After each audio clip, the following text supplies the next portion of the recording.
band. I thought you were going to say the first one, but yeah, that second one with tracks like She's American, and I can't remember what it's called, but there's like a super gospel one. Like If I Believe You. That's it, yeah. With the choir and the organ and all that sort of stuff. Yeah, banging. They did a really good job with those first two albums. I've been steadily less impressed as things have gone on with that band, but I guess it's the same with a lot of bands. But yeah, those first two, absolute corkers. The first one in particular, I listened to like non-stop at uni. Like Greg will tell you that. Like I was an absolute fangirl.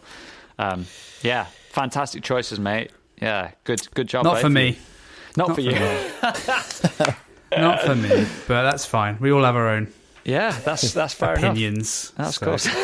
Yeah. I like my bands to the album. I like my bands to pick a genre and stick to it for a little bit, but that's fine. No worries. It's fine. No worries. It's good.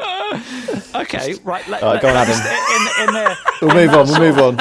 In that sort of vein of things, I'm going to kickstart with my top three albums. Different. I'm going to go number one, right? And this is I'm going sort of chronologically here. Number one, I'm going to go the ultimate band that just picks a team and sticks to it, AC/DC. Yes. They've released the same album for like 15 albums on the trot or something, whatever they're on now. Like, it's the same album over and over again, and they never once do anything different. And I love that about DC. The first one I got was a CD my dad bought me.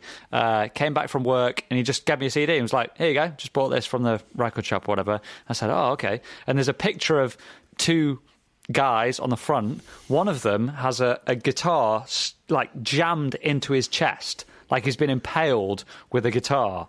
Right, and he's bleeding out. He's dying, right, on the front cover of this album. I think, this is sick. Whatever happens now, this is going to be good. Because this guy's jammed a guitar into his chest, right, in the front cover of this album. And it's AC/DC, If You Want Blood, You've Got It. And it's a live album from 78, 79. What a title. I mean, it's nuts, right? If you want blood, you've got it, right? So I thought, this is brilliant. Like, the logo, the font, the design, everything on it is great. Put it in. And it's like, what you get is a live album, but the first thing you hear is this crowd, like, go berserk. They can hear something's going on. The bands come out, the crowd go berserk. And then this massive riff for this tune called Riff Raff. And it's just a guitar, and then like the drums come in and everything. I'm hooked. Yeah, exactly, man. I'm just hooked, right?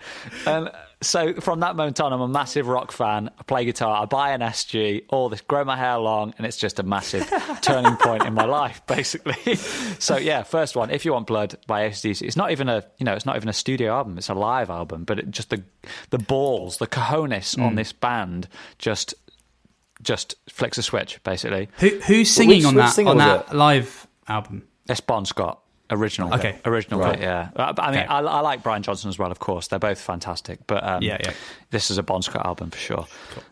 Album number 2. I develop harmony, and I find the Beach Boys. Right. I learn more than just the 3 chords I've been given with DC, and like the world explodes with Brian Wilson and the Beach Boys. I'm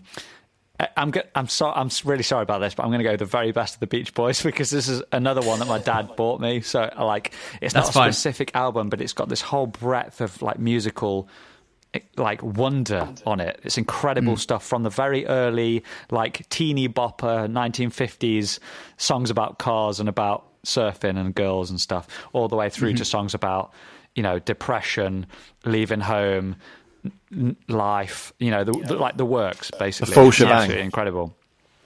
So I'm going to go for that number 2. And once actually played with some members of the Beach Boys live on stage. So I'm clinging to this little tidbit that I was once a Beach Boy for like one song. Right? Love it. Not officially, but I played with the Beach Boys for one song, so I'm going to cling to that, right? And then number 3, I'm going to go for The Long Run by the Eagles, right? Which is a little bit of a curveball because this is their last album, their last studio album. So they've already done all the massive hits. They've already done Hotel California. They've already done everything that's super country. They've done everything, basically. This is the last one. It's like 1979, and they're starting to get really grumpy with each other, and they're fighting like a hell of a lot. They're all on loads of drugs, and they've all got really sort of smooth and like they're looking forward to the 80s. Basically, you can tell with the sound of the music, and it's just a complete black cover with the words "The Long Run" on the front and the eagle, or just Eagles on the front, I think perhaps. But just the vibe is super smooth and chilled.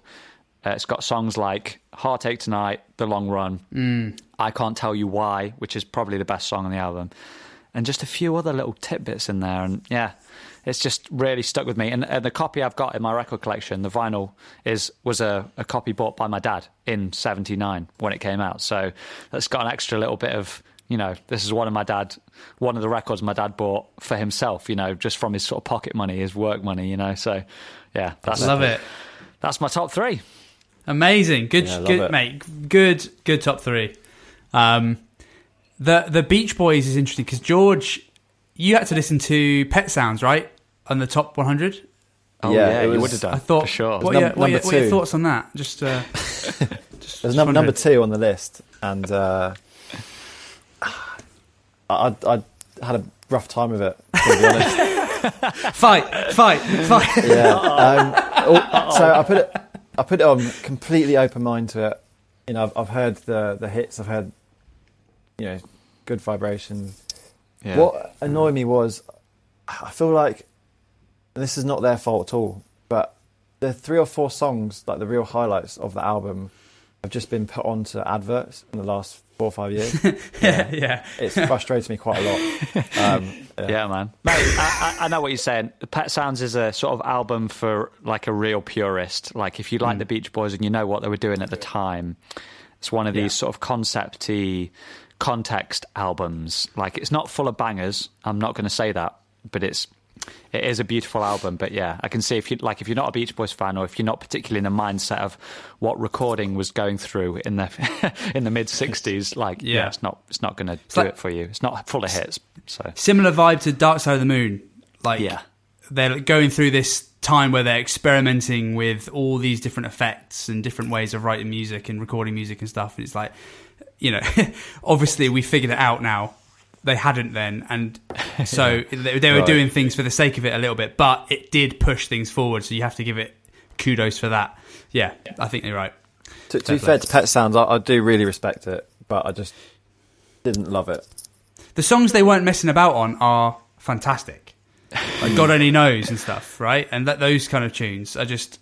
especially when people hype it up so much. People are like, this is one of the greatest albums of all time. You've got to listen to it. Yeah, and then you listen to it and you're like, where's the chorus? So I completely understand what you're saying. But they're kind of like a different kettle of fish, aren't they, than albums that are just full of chock-a-block with bangers. Gentlemen, it's been an absolute pleasure.